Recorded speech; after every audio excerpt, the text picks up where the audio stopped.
mois et demi après la présidentielle ivoirienne, le président Alassane Ouattara a été investi.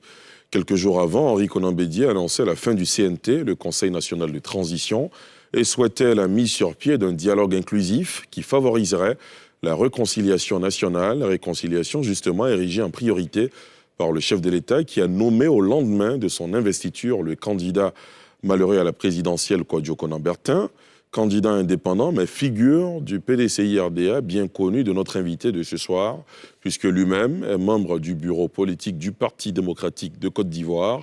Vremen Serge, challenger du porte-parole principal du RHDP dans la région du Gontogo, est notre invité. La situation politique du pays, la vie de son parti, le PDCI-RDA, l'instauration d'un ministère en charge de la réconciliation nationale, la participation ou non de l'opposition aux prochaines législatives, tous ces sujets, Vremen Serge les évoque ce soir sans réserve.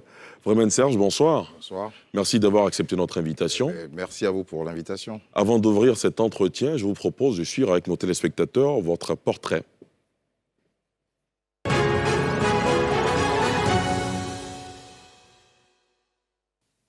Yvan Serge Vremen est originaire de Tanda, dans la région du Gontogo, dans le nord-est de la Côte d'Ivoire. Auditeur financier et chef d'entreprise, Serge Vremen a servi de 2003 à 2017 dans les cabinets des premiers ministres qui se sont succédés à la primature. Si Yvan Vremen prospère en affaires, ses succès politiques sont plutôt mitigés. Cadre du PDCI-RDA et membre du bureau politique du parti depuis 2018, Serge Vremen n'a pas encore réussi à se faire élire dans sa région.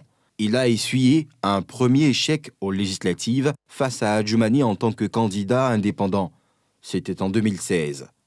Aux dernières élections régionales, Yvan Serge Vremen est le choix de Henri Konan Bédié. En tête de liste du PDCI-RDA, il affronte encore Adjoumani Kobenan, candidat RHDP, sorti fraîchement du PDCI et désormais sur les traces d'Oufoué-Boigny. C'est une autre défaite pour Biti Biti, comme on le surnomme, contre l'éléphant du Gontogo, sur fond de contentieux. Après cet autre échec, le cadre de Tanda disparaît des écrans radars pour cause de maladie. Sportif, il est élu président de la Fédération nationale de natation en 2011. Marié et père d'une fille, recevez Yvan Serge Vremen sur le plateau de Sans Réserve. Vremen Serge, merci encore une fois d'avoir accepté notre invitation. Le lundi dernier, le président Ouattara a prêté serment devant un parterre de chefs d'État et de hautes personnalités. Vous, en tant que membre du bureau politique du PDCI-RDA, qui avait boudé d'ailleurs cette investiture, comment avez-vous vécu cet événement ? Mais écoutez, je pense que la fin de cet événement-là signifiait simplement la fin de la question électorale. Pour moi, le débat est clos. L'investiture en lui-même, en termes de cérémonie, on a assisté à une nouveauté, je pense, avec la prestation de serment qui n'existait pas auparavant. Mais dans les faits... La prestation de serment, la main sur la Constitution. Sur la Constitution, je pense, comme ça se fait aux États-Unis. Bon, c'est ce qu'on a constaté. Mais pour moi, le débat, il est clos. Voilà, on ne devrait plus parler d'élection du 31 octobre 2020. Vous dites que le débat est clos alors que la semaine d'avant, Henri Konan Bédié continuait. Enfin, d'abord, il a mis fin au Conseil national de transition avant d'appeler à un dialogue inclusif. Mais il continue d'indiquer que la mandature du président Ouattara n'est pas légitime. Mais écoutez, l'appréciation, c'est vrai, peut-être portée par le président Bédié de cette manière-là. Mais moi, j'essaye toujours d'être le plus pragmatique possible. Je me dis toujours que ma tante qui va au marché, elle pense quoi ? Le président Ouattara, qu'on estime qu'il soit chef d'État ou président élu de la République, c'est bien lui qui assure les fonctions, je dirais, de président. C'est bien lui qui paye les salaires, pour parler commun. C'est bien lui qui nomme. Donc à partir de ce moment-là, la question de dire qu'il soit légitime ou pas, je ne vois pas où elle pourrait exister. Elle existe pour l'opposition dans le simple fait qu'elle critique simplement qu'il ne devrait pas y aller au troisième mandat. Mais bon, il faut quand même qu'il y ait une petite logique vis-à-vis de nous-mêmes, opposition. Pourquoi ? Pour la simple raison que toute la communauté internationale aujourd'hui reconnaît cette élection. Voilà. Très bien. Alors, le PDCI-RDA, comme bien de partis de l'opposition politique ivoirienne, ont appelé au boycott actif. On se souvient que le scrutin a été émaillé de beaucoup de violence. Aujourd'hui, avec du recul, quelles sont les leçons que vous retenez de ce scrutin ?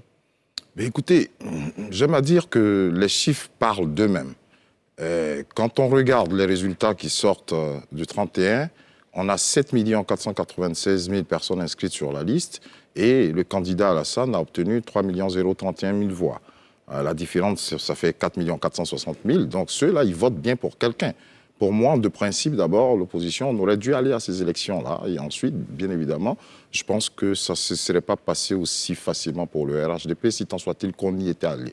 Les résultats du boycott aujourd'hui, on l'a tous, emprisonnement, meurtre, voilà. Est-ce que c'est une voix que vous avez fait entendre au moment des discussions au sein de votre parti? Ah ben écoutez, oui. Moi, oui. Personnellement, oui. Je l'ai plusieurs fois fait entendre par des notes transmises au président Bédié. Et vous avez le sentiment d'avoir pas été écouté? Vous savez, dans un parti politique, quoi qu'on dise, c'est la loi de la démocratie, hein, c'est la loi du nombre. Si tant soit-il que la majorité estimait que la meilleure des méthodes, c'était de ne pas partir à ces élections-là, ben écoutez, si la minorité souhaitait partir, on se range tout de suite. Vous estimez que la politique de la chaise vide n'a pas payé? Absolument pas. Le PDCI n'est pas adepte de cette politique de chaise vide. Si vous observez bien... Qu'est-ce qui s'est passé si le PDCI n'est pas adepte de cette Justement, quand politique? on regarde chronologiquement, il est difficile d'expliquer qu'on aille à une convention pour le choix d'un candidat. Ensuite, on va faire le dépôt de candidature. Ensuite, on va à l'investiture. Le jour où on émet la liste des candidats le 14 septembre, le premier tweet, je dirais, du président Bédié indiquait très bien qu'il était content d'être choisi et qu'il devrait aller à cette élection. Le lendemain, quelque chose a changé. On ne sait pas pourquoi.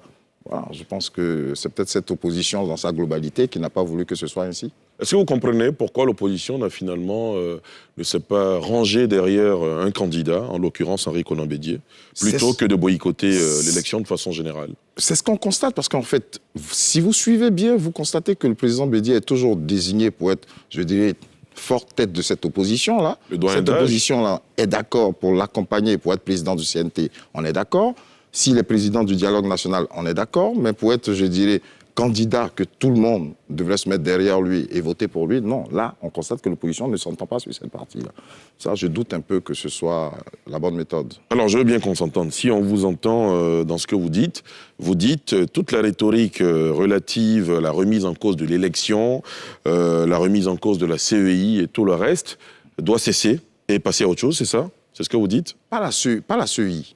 Parce que quand on regarde bien ce que le président Bédié a dit, il a demandé le dialogue national, il a demandé la réforme du Conseil constitutionnel, il a demandé que les élections reprennent, il a demandé la libération des militants et le retour des exilés. Ensuite, il a demandé la réforme du Conseil constitutionnel. Quand on regarde bien un peu dans le cadre de c'est ça. Mais la réforme du Conseil constitutionnel, on l'a fait comment? Étant entendu que c'est le chef de l'État qui nomme le président du Conseil constitutionnel, donc on l'a fait comment? Ça, c'est la première des parties. Vous estimez que c'est pas réaliste? C'est pas réaliste pour moi. Je suis très franc dessus. Et quand je prends la reprise des élections, comment on reprendrait les élections? Étant entendu que tout le monde reconnaît les élections du 31. C'est vrai qu'il y a eu des élections par endroit, il y a eu des élections dans certains endroits, il n'y a pas eu d'élections. Quand on regarde la carte un tout petit peu des élections du 31, 53 départements sur lesquels il y a eu des incidents, et je dirais quasiment 55 où il y a eu vote clair. Voilà, ce sont les faits. Et pour moi, j'estime que ça devrait attirer l'attention de l'opposition et de comprendre qu'est-ce qui s'est passé. Vous dites que vous avez une majorité. Cette majorité-là, on devrait la constater dans les urnes.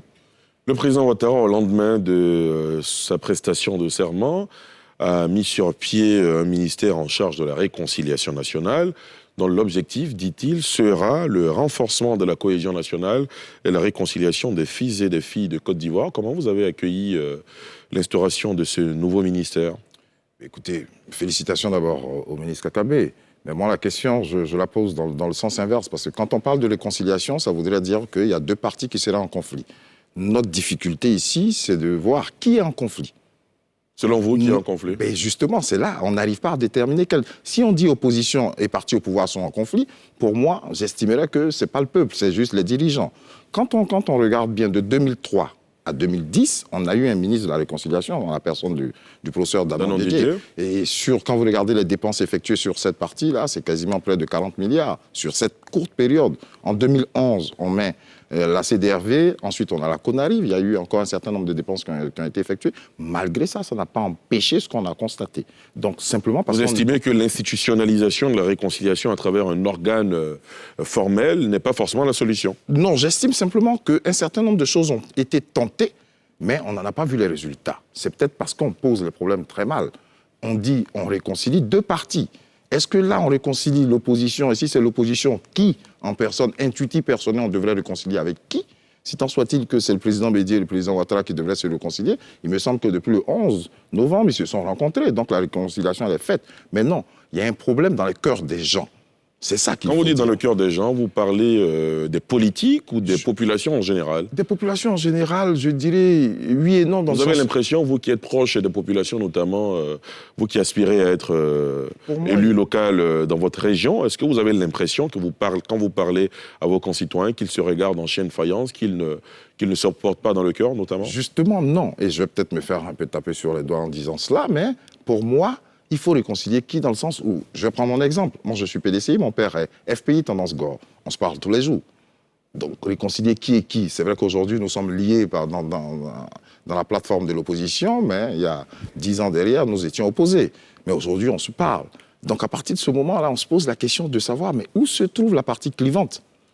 C'est le politique qui clive les choses, en fait. C'est le politique qui instrumentalise, c'est ce que vous dites? Exactement. C'est-à-dire, quand vous prenez le cas de la Constitution, par exemple, la Constitution, on a entendu viol de la Constitution pendant quasiment près de 3 mois, mais il y a certaines... La Constitution, c'est 184 articles, quand vous prenez, mais il n'y a que l'article 55 dont on parle tous les jours. Si vous prenez l'article 9, l'article 10, lui dit que, par exemple, l'école doit être quasiment obligatoire pour tout le monde. La santé, les services d'accès à la santé doivent être possibles pour les citoyens. Mais on ne se bat pas pour ça. Moi, la politique, pour moi, il faut plutôt se battre pour ce genre de choses-là. Et là, je pense qu'il n'y a pas besoin de réconciliation, puisque tout le monde veut, quand tu es malade, tout le monde veut aller à l'hôpital. Alors, vous qui côtoyez ou qui avez côtoyé le nouveau ministre de la Réconciliation nationale, Kwadjo Konan-Bertin, qui a été candidat, qui est allé jusqu'au bout de cette élection finalement, si vous avez un conseil à lui donner, ce serait lequel? Je pense que sa tâche sera difficile, hein, vous savez. Pourquoi ça n'a pas marché avant et ça marcherait maintenant? C'est la question. Pourquoi de 2003 à 2010, nous avons eu un ministre de la Réconciliation et on a vu la crise de 2010. Ensuite, maintenant, pourquoi ça marcherait un peu? Je pense que les choses ont quand même un tout petit peu évolué. Quand on regarde le 20 septembre, le président Bédié lance la désobéissance civile. Ensuite, le 10 octobre, nous sommes au stade. Entre le 20 septembre et le 10, c'est vrai, il y a eu un certain nombre de mouvements. Mais si tant soit-il que les mouvements tels que l'opposition l'espérait étaient allés beaucoup plus loin, c'était pas ça l'objectif. L'objectif avant le 31, c'était que le 31, il n'y a pas d'élection, mais tout le monde a constaté qu'il y a une élection. Vraiment, Serge, vous avez 48 ans, ça se voit que vous êtes ambitieux. Vu qu'évidemment vous êtes candidat aux élections régionales et législatives dans votre région, au sein du Parti démocratique du Côte d'Ivoire, Henri Konan Bédié en est toujours le président, évidemment. De plus en plus, le débat sur l'alternance générationnelle se pose, et au PDCI et dans toutes les chapelles politiques. Quel est votre point de vue là-dessus? Poser la question sous cette forme-là, c'est vrai, c'est comme si on disait « Allez, oust les vieux » et puis les jeunes prennent la place. C'est pas ce que je dis. Non, mais moi, je le vois sous une autre forme. Et je fais rappel toujours à Georges Clemenceau, politique français, qui avait 76 ans en 1917, quand il a été appelé pour résoudre un problème auquel les Français étaient opposés, qui était la question de la guerre. Donc 76 ans, on voit très bien en 1917 et 86 ans, voilà, l'écart n'est pas très loin, surtout qu'il y a l'espérance de vie entre les deux. La médecine était moins développée aujourd'hui. Donc, ce n'est pas une question d'âge. Pour moi, c'est d'abord, avant tout, une question de fonctionnement. Si d'abord, j'ai quelques réserves à émettre, c'est plutôt dans le fonctionnement du parti. Parce que j'estime que le PDCI, j'aime rappeler, c'est 40 vice-présidents. Le PDCI, c'est 31 secrétaires exécutifs. Le PDCI, c'est 2000 membres du bureau politique. C'est 9000 membres du Grand Conseil. Donc, les hommes existent, les hommes et les femmes existent au sein du PDCI, mais pourquoi ça ne marche pas? Pourquoi la justement, dites-nous pourquoi ça ne marche pas. Mais justement, dire pourquoi ça ne marche pas n'a rien à voir avec une question de génération. D'accord, dites-nous déjà pourquoi ça ne marche pas. J'aime prendre mon exemple à moi. Dites-nous. Je pars aux élections en 2018, je sors quasiment tête de liste, c'est pour bien signifier que je ne suis pas le seul à avoir fait cette campagne-là, je sors quasiment, cette liste-là sort au sein du PDCI, 3e en position, en termes de position, en termes d'apport de voix. Mais après ça, je suis désolé, je n'ai pas senti au sein du parti une envie de capitaliser ce qu'on a pu faire sur le terrain. Et là, moi, ça me pose des questions. J'estime que c'est peut-être parce qu'un certain nombre d'éléments d'information qui partent vers le parti sont assez faux. Le parti a besoin de se réinventer, c'est ce que vous dites? Exactement. Il le faut absolument. Étant entendu, quand on regarde, l'objectif pour le PDCI en 2020, c'était quoi? C'était PDCI 2020. C'est ce qu'on a dit. Mais pourquoi on n'est pas allé le 31 octobre? Pourquoi on n'est pas allé aux élections? OK, on admet aujourd'hui, il faut admettre à un moment donné que notre décision n'était peut-être pas forcément la bonne. Maintenant, qu'est-ce qu'on doit faire au quotidien? Demain matin, comme j'aime rappeler, tout militant du PDCI, demain matin, quand il s'élève, qu'est-ce qu'il fait? Il boycotte quoi? Il faut qu'on soit un tout petit peu sérieux à un moment donné. Ce que vous dites remet en cause la gestion notamment du secrétaire exécutif du parti. Je ne posais pas la forme de cette manière-là, mais je constate simplement que depuis l'emprisonnement du professeur Guy Kawe, rien ne fonctionne. C'est un fait. On veut se le cacher et ça me chagrine un tout petit peu que le grand parti qu'est le PDCI aujourd'hui se retrouve à parler sous cap. Au PDCI aujourd'hui, c'est la suspicion. C'est pas nécessaire tout ça. Nous allons quand même avoir 75 ans. On n'a pas de leçons politiques à recevoir des autres partis. Il nous faut nous-mêmes nous réinventer. Il nous faut nous-mêmes changer un tout petit peu nos méthodes. Et à partir de ce moment-là, je pense qu'on sera toujours le grand PDCI. Revenons à la question de l'alternance générationnelle. Le président Ouattara semble vouloir inscrire dans la Constitution la limite d'âge pour briguer à la magistrature suprême, ce qui veut dire qu'Alassane Ouattara, Henri Konan Bédié, Laurent Gbagbo et bien d'autres personnalités de premier plan se retireraient de la scène politique. C'est quelque chose qui vous enchante ? Il faut dissocier parce que le président Ouattara a certes la volonté de vouloir modifier, mais pour modifier, il y a des étapes. Absolument. D'abord, il faut avoir soit, je dirais, le Congrès avec soi ou par référendum. Est-ce que déjà ça, je ne suis pas certain qu'on va y arriver, si tant soit-il que c'est pour lever simplement la limite d'âge de 75 ans. Parce que quelle sera la position du FPI, quelle sera la position du PDCI? C'est de se dire d'accepter tout bonnement en disant non, on va éliminer nos dirigeants, on risque d'avoir encore une partie clivante à ce niveau-là. Mais pour moi, les 75 ans n'auraient pas dû sortir. On aurait dû laisser 75 ans comme c'était dans la deuxième constitution. Selon vous, vous qui êtes membre du bureau politique du PDCI-RDA, qui est un parti d'opposition, selon vous, quelle devait être l'attitude de l'opposition, justement, face aux prochaines échéances électorales législatives qui arrivent? Et la question ne devrait même pas être posée pour l'opposition de savoir si elle doit y aller ou pas. Dans un pays, on a les trois pouvoirs, exécutif, législatif. Si tant soit-il que nous, opposants, on estime que le pouvoir exécutif nous a échappé, pourquoi laisser le pouvoir encore législatif dans la main du parti au pouvoir? Il nous faut tenter d'aller lui prendre. Et donc, pour ça, il n'y a pas à hésiter pour aller à ces élections-là. Et surtout que les chiffres du 31 octobre, je dirais, quelque part, nous donnent un peu une forme de majorité de fait. À partir de ce moment, mais c'est simple, 4 460 000 qui ont refusé, en tout cas, ou en tout cas empêché ou refusé, c'est selon, parce qu'en Côte d'Ivoire, il faut savoir, hein, on est soit ici, soit là. Mais bon, c'est 4 460 000 qui n'ont pas porté leur choix sur le candidat Ouattara. Est-ce que vous serez candidat, vous, vu que vous indiquez qu'il ne faut pas boycotter ces élections législatives, est-ce que vous serez candidat dans la région du Grand Togo notamment? Je serai candidat. Ce sera votre troisième participation. Quelles sont vos chances de l'emporter cette fois-ci? Tout dépendra de l'adversaire que j'aurai en face. Il y a un adversaire auquel vous êtes habitué. Oui, justement, j'ai participé 2 fois aux élections et l'adversaire que j'avais à chaque fois en face, c'est le porte-parole du RHDP. Et vous n'avez pas de crainte qu'il l'emporte encore cette fois-ci? Je suis un sportif dans l'âme, hein, donc pour moi, une capacité de résilience et pour moi, il faut toujours tenter jusqu'à obtenir la victoire. Tout à l'heure, vous sembliez indiquer que la manière de gérer votre formation politique, enfin celle à laquelle vous appartenez, n'est pas bonne. Est-ce que ça vous passe souvent dans la tête de vouloir briguer la fonction de directeur exécutif ou secrétaire exécutif du parti? La méthode de nomination fait déjà que le secrétaire exécutif est nommé par le président. Donc déjà, il va. Mais ça vous intéresse? Personnellement, je dirais, je ne conçois pas la chose comme ça. Si tant soit-il que le président estime que j'ai les compétences pour intégrer le secrétaire exécutif, il n'y a pas voilà, à ce niveau-là. Mais je pense en avoir les compétences aussi. Il faut être clair. Le président Bédié a tout de même appelé un dialogue inclusif. Comment vous voyez ce dialogue? Un dialogue avec qui? Moi, j'aime poser la question toujours. Avec quelqu'un. Un dialogue entre toute l'opposition et le pouvoir en place. Mais il me semble que l'opposition ne reconnaît pas le pouvoir en place. Donc, qu'est-ce qu'il devrait faire? Mais justement, les élections sont terminées, on reconnaît le pouvoir en place et à partir de ce moment-là, on dialogue franchement. Si tant soit-il que l'opposition refuse de reconnaître la légitimité du président en place, comment on dialogue? Il faut à un moment donné qu'on soit, je pense, un tout petit peu concret. C'est-à-dire, on dialogue, on ne reconnaît pas la personne, mais on dit on va dialoguer avec lui. Sur quelle base? On va lui donner autorité de faire des choses dont on ne lui reconnaît pas l'autorité. On lui demande de prendre des décisions qui engageraient l'État et on lui refuse la légitimité de cet État. De gérer en tout cas ou d'en être le président. Voilà. Mais en l'état actuel des choses, au cas où le président Bédié reste sur sa position, comment, dans la configuration actuelle, il pourrait faire fléchir le pouvoir? Moi, il y a deux choses dans le dialogue que j'entends. Pour moi, c'est négocier, je dis toujours négocier sans condition la libération de nos militants.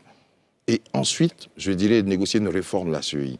Parce que tout ce qui, je dirais, oppose véritablement le parti au pouvoir et l'opposition, c'est la CEI. Ce n'est pas une question de poste ministériel ou quoi que ce soit. Il faudrait que la voix du peuple exprimée, ce soit celle-là qui soit affichée par la CEI. Et quand vous écoutez aujourd'hui l'opposition dit quoi? Ah, mais on ne va pas aller à des élections dont on sait qu'on va perdre. Je dis, mais si vous savez que vous allez perdre, vous savez que vous allez perdre d'une certaine manière, à partir de ce moment, préparez-vous contre cette manière-là pour éviter de perdre comme ça. Donc voilà, et je suis l'exemple. On me dit toujours, mais oui, le candidat du RHDP t'a battu à 2 reprises, pourquoi tu veux y aller encore alors que les conditions ne sont pas réunies? Je dis, ben dans ce cas-là, vous savez quoi? Les partis politiques, je dirais opposants, doivent dans ce cas écrire au ministère de l'administration ou au ministère de l'Intérieur maintenant et leur signifier qu'ils arrêtent toute activité.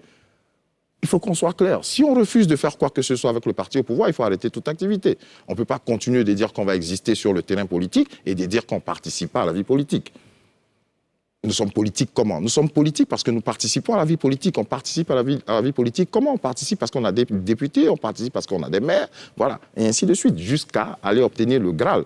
Et donc PDCI 2020, c'est terminé. Il faut plutôt penser maintenant PDCI 2025 et ne pas refaire les mêmes erreurs de PDCI 2020. Parce que j'aime le 3 novembre, lorsque le président Bédié a signé à résidence, avant ça, vous avez une ligne de laudateurs là, au quotidien chez lui. Tout le monde a disparu. C'est dommage, mais c'est comme ça. Et c'est ce qu'il ne faut pas. Le président Laurent Gbagbo a reçu 2 passeports il y a quelques jours, un ordinaire, un diplomatique. Son avocate annonce sa venue pour Abidjan dans ce mois de décembre. En tout cas, il souhaiterait rentrer à Abidjan en décembre. C'est un acte majeur de décrispation. Je pense que le président Gbagbo lui-même a été précis dans son interview. Il a estimé que sa venue devrait être organisée en rapport avec le pouvoir en place. Donc à partir de ce moment-là, je ne crois pas que ce soit son avocate qui puisse nous situer la date effective, si tant soit-il qu'il n'y a pas eu de négociation avec le parti au pouvoir. Mais l'arrivée du président Gbagbo, de toutes les manières, va décrisper un tout petit peu l'atmosphère. Parce que un tout petit peu? C'est pas être pessimiste? Non, absolument pas. C'est-à-dire que quand on écoute l'opposition, elle veut la victoire absolue, je dirais, du pouvoir exécutif. Mais donc, il va falloir attendre 5 ans.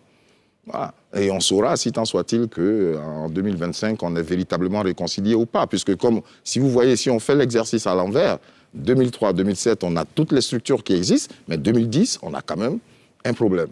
Ensuite, on a la CONARIV, comme on dit, la CDVR, tout ça, pour essayer de calmer l'atmosphère. Mais en 2020, on a encore un problème. Donc, je ne pourrais être sûr de ce que je dis qu'en 2025, si tant soit-il, qu'on n'a plus de problème.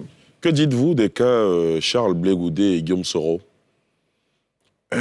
Pour le GPS, moi, j'estime que peut-être qu'aujourd'hui, quand on suit l'actualité, je vais peut-être encore là me faire taper dessus un tout petit peu. Par qui taper dessus? Ça fait 2 fois que vous dites ça. Oui, mais parce qu'aujourd'hui, il est difficile de prendre la parole publique quand on est politique. Parce qu'il faut montrer que soit on est vraiment contre le parti au pouvoir... Il y a un establishment... Il faut absolument... Non, les choses ne fonctionnent pas comme ça dans la réalité. Il y a ce qu'on appelle... les faits, et c'est Socrate qui le rappelait, la vérité n'est pas plus à toi qu'à moi, elle est devant nous, c'est la vérité des faits. Aujourd'hui, le GPS, que ce soit le COGEP, par contre, j'ai une analyse différente, parce que le COGEP, je dis toujours que 2025, si tant soit-il que la modification voulue par le président Ouattara arrivait à son terme et qu'on avait une élimination des 3 grands, des 3 ténors, Blé Goudet serait peut-être un peu plus en pole position, puisqu'il est le seul à pouvoir capter la totalité des voix du FPI. Ce qui n'est pas le cas chez nous au PDCI, où il y a une forte tête qui sortirait et qui pourrait capter. Le GPS, lui, il va falloir qu'il crée, je dirais, un certain nombre de militants, de petits sympathisants pour espérer pouvoir arriver au bout. Il serait peut-être mieux pour eux qu'ils intègrent le RHDP. Et justement, quelle personnalité au PDCI-RDA pourrait incarner, pourrait susciter l'adhésion de la quasi-totalité des cadres au cas où le président Bédié décidait finalement de se retirer? Quand on regarde actuellement, sans hésiter, je dirais celui qui sort un peu la tête un peu plus haut, qui pointe un peu plus haut, c'est le ministre Jean-Louis Billon. Vous pensez que c'est lui qui va pour le moment porter le parti? Pour le moment, peut-être que certains sont là et qu'ils refusent pour le moment Dont vous-même, peut-être? Pas à ce niveau-là. Très bien. Je n'ai pas encore la prétention d'y arriver. Est-ce que vous êtes de ceux qui sont favorables à un gouvernement d'union nationale? Absolument pas. Pourquoi? J'estime que le RHDP a gagné, voilà, qu'il gouverne seul. On n'a pas besoin d'y être. On peut négocier pour dire qu'on souhaiterait que la CEI soit beaucoup plus ouverte, je dirais, de sorte, et c'est nécessaire même pour le RHDP, de laisser les gens se battre à la loyale. C'est nécessaire pour eux, pour savoir exactement, parce qu'ils sont au pouvoir, ils ont besoin de savoir si ce qu'ils font est aimé par le peuple. Et donc pour ça, laisser les gens à la loyale, et à partir de ce moment, on saura la vérité. Mais participer à un gouvernement, je ne vois pas quelle est l'utilité. Pour nous, opposants, je ne vois pas l'utilité. Donc si vous êtes appelé à intégrer un gouvernement, vous direz non? Non, absolument. Vremène Serge, pour vous, quels sont les défis, les principaux défis qui attendent le président Ouattara pour ce nouveau quinquennat? En toute honnêteté, Bien sûr, je dirais... sans réserve. Effectivement, sans réserve. Le premier défi, c'est cela pour lui, parce que il faut se l'avouer, le troisième mandat, pour parler commun à Abidjan, je dirais à étriquer un tout petit peu son nom. Quoi qu'on dise, on ne peut pas se le cacher. Et donc pour lui, je pense que pendant ces 5 ans, c'est cela de remettre un peu son nom à hauteur. Parce qu'aujourd'hui, le grand Ouattara, je dirais technocrate et tout, aujourd'hui est passé du côté d'une succession de mandats qui, quoi qu'on le compte d'un côté opposant ou parti au pouvoir, on a son troisième mandat. Voilà, c'est ça, c'est la pure vérité. Que ce soit le premier mandat de la 3e constitution ou pas, ça fait, je dirais, 5 ans, 5 ans, 5 ans. À partir de ce moment-là, pour lui, sur ces 5 ans à venir, il nous a montré... Donc redorer son blason. C'est tout. C'est tout? Qu'est-ce qu'il pourrait nous faire d'autre? Qu'est-ce qu'il pourrait nous montrer d'autre? En termes de santé, il a fait ce qu'il pouvait faire et peut-être ça va continuer. En termes d'école, il a fait ce qu'il pouvait faire et peut-être ça va continuer. En termes d'infrastructure, il a fait ce qu'il pouvait faire. En 5 ans, je ne crois pas qu'il soit capable de nous faire ce qu'il a fait en 10 ans. Si je prends en termes de durée, donc j'estime que, bon, peut-être que certaines choses vont encore évoluer un tout petit peu, mais pas plus que ça. Je ne crois pas à des réformes, des grandes réformes, non, je ne crois pas. Vremène Serge, vous êtes membre du bureau politique du PDCI-RDA, on a de cesse de le rappeler.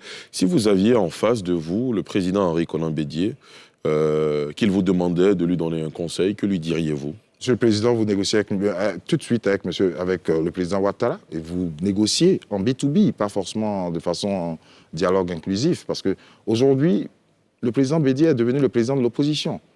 Il faut qu'il revienne président du PDCI, qu'il regarde aussi les intérêts du PDCI. Et donc pour ça, en B2B, faire sortir nos militants et ensuite négocier pour que la CEI, comme je dis, le mécanisme au sein de la CEI soit le plus ouvert possible.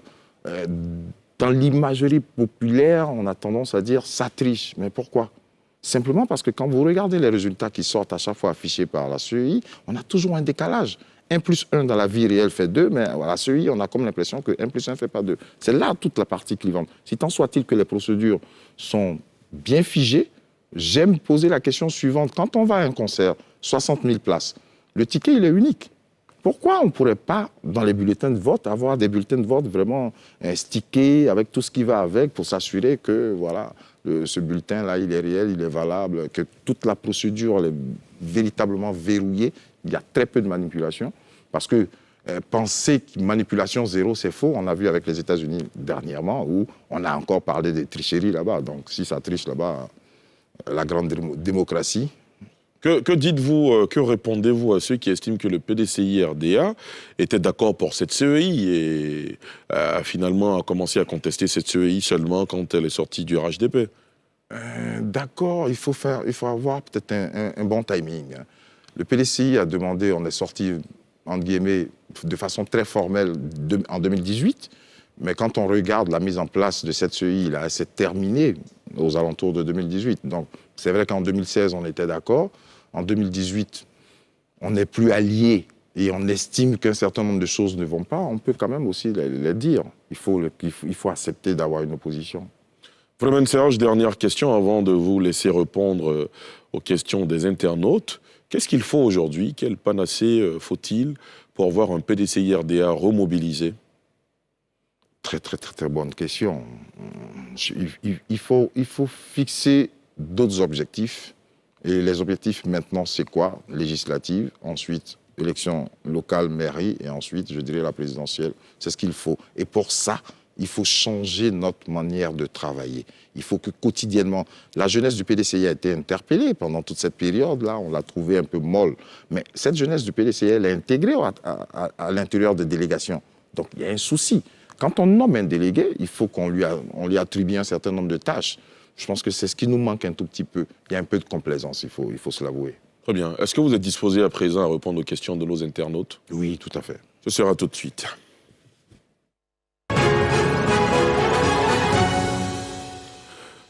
Voilà, première question d'internaute. Celle-ci nous vient de Marie-Christelle Okou qui nous dit « Vous êtes remonté contre la vieille garde du PDCI. Que lui reprochez-vous » Absolument rien. Simplement qu'on change de méthode de travail. Très bien. Voilà qui est clair. Prochaine question d'internaute. Cette fois-ci de Boou Gervert qui nous dit « Depuis que vous êtes à la tête de la Fédération nationale de natation, faut-il le rappeler, c'est vrai qu'on ne l'a pas indiqué au cours de l'émission, rien ne bouge. Pourquoi ne cédez-vous pas le siège ?» Ben, je pense que pour être président, on passe par des élections, c'est la même chose. C'est vrai qu'on a tendance à penser que rien ne bouge depuis que je suis président, mais c'est bizarre. La fédération a le meilleur palmarès depuis que je suis là. Puisque le palmarès pour une fédération... Vous avez des chiffres pour illustrer ce que vous avancez? On dispose des meilleurs records au niveau de la sous-région aujourd'hui. Ça n'existait pas. J'ai été nageur moi, pendant plus de 20 ans, donc je peux l'affirmer.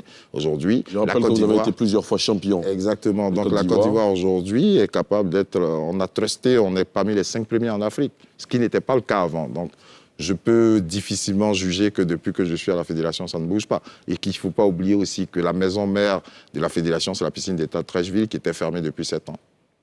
Qui a été réhabilitée. Qui a été réhabilitée et ouverte dernièrement. Très bien. Prochaine question. Cette fois-ci, M. Ouattara Béman nous dit « Vous avez été entendu par la police au lendemain des régionales que vous avez perdues face à Kobena Kwasi Adjoumani. De quoi étiez-vous accusé ?» Je pense que j'ai pas, dans les différents échanges avec à la fois la police et je dirais le procureur qui était présent, c'était comme si j'avais été l'auteur de troubles à l'ordre public, ce qui n'était vraiment pas le cas. J'avais été affiché dans le journal, on peut le dire, Fraternité Matin un peu, suite aux contestations qui avaient eu lieu pour les... Vous avez été blanchi finalement? Je pense que oui, puisque je n'ai pas été gardé. Mais bon, ce qui m'a, je dirais, un peu chagriné à ce niveau-là, c'est que j'avais droit quand même, vous êtes journaliste, je pense que la loi nous permet de pouvoir répliquer quand un droit de réponse existe. Bien sûr. Mais voilà, j'ai été attaqué par Fraternité Matin. Vous avez exercé votre droit de réponse? Mais qui n'a jamais été publié par Fraternité Matin. J'ai eu l'Agence nationale de presse qui m'a dit qu'elle a pris, on va dire, connaissance de ma réprobation contre Fraternité Matin. Elle m'a dit qu'elle avait fait un retour, elle n'a jamais fait de retour. Voilà, c'est ce que je réponds. Très bien. La prochaine question. Thierry Le Lion nous dit « Vous recrutez des binationaux pour compétir pour la Côte d'Ivoire. Que faites-vous pour rendre performants les athlètes locaux ?» Là, c'est un retour à la natation. Ah oui, mais bon, le volet sportif est toujours en vigueur. Ah, mais c'est sans réserve. C'est vrai. Oui, mais pour rendre performants les athlètes locaux, il va falloir d'abord qu'on dispose d'infrastructures. J'aime à rappeler qu'on ne nage pas sur le goudron, on nage dans la piscine. Si on n'a pas de piscine, il est difficile de rendre... Les infrastructures manquent? Voilà. Effectivement. On a une seule piscine. C'est la piscine d'État de Trècheville. Au-delà, nous avons des petits bassins utilisés, qu'on utilise actuellement pour mener nos activités, mais il faut être clair, ce ne sont pas ces bassins-là qui peuvent permettre d'atteindre un niveau de performance assez élevé. Mais la question des binationaux, je la retourne pour le football. Si tant soit-il que nous n'avions pas Didier Drogba et un certain nombre de joueurs à l'extérieur, je pense qu'on ne serait pas allé très, très loin en championnat d'Afrique. La prochaine question nous dit « Que vous inspirent les différents échecs aux élections locales dans votre région ?» Kwasi Florent. Oh, bon, absolument rien. À chaque échec, on en tire une expérience. Et on oublie toujours qui est mon adversaire. Je pense que simplement savoir qui est mon adversaire, je ne crois pas que ce soit un échec. Puisque mon adversaire existe, il est présent sur le terrain depuis plus de 25 ans. Il faut regarder, lui, plutôt, est-ce que ses performances à lui baissent ou plutôt ses performances augmentent? Si ses performances baissent, c'est que ce n'est pas un échec pour moi, c'est que moi, j'augmente. La prochaine et dernière question nous dit « pensez-vous que l'opposition doit à tout prix participer aux élections législatives, même sans la réforme de la CEI? Une question de Jean-Fabien Beaumoin. Mais il me semble que la question de la réforme de la CEI a été évoquée par le président le jour de son discours à l'investiture. Il a estimé qu'il fallait mettre en œuvre les décisions de la CEDEAO. Donc à partir de ce moment, il y a un projet de réforme de la CEI qui est déjà fait. Mais même sans réforme de la CEI, il faut aller chercher ce pouvoir législatif. Vraiment, Serge, est-ce que vous avez le sentiment, très sincèrement, d'avoir répondu à toutes nos questions et à celles de nos internautes sans réserve? Sans réserve toujours. Merci infiniment d'avoir accepté notre invitation. Merci à vous. Merci à vous, chers téléspectateurs, chers internautes, de nous avoir suivis. C'est la fin de ce numéro de Sans réserve. Rendez-vous la semaine prochaine.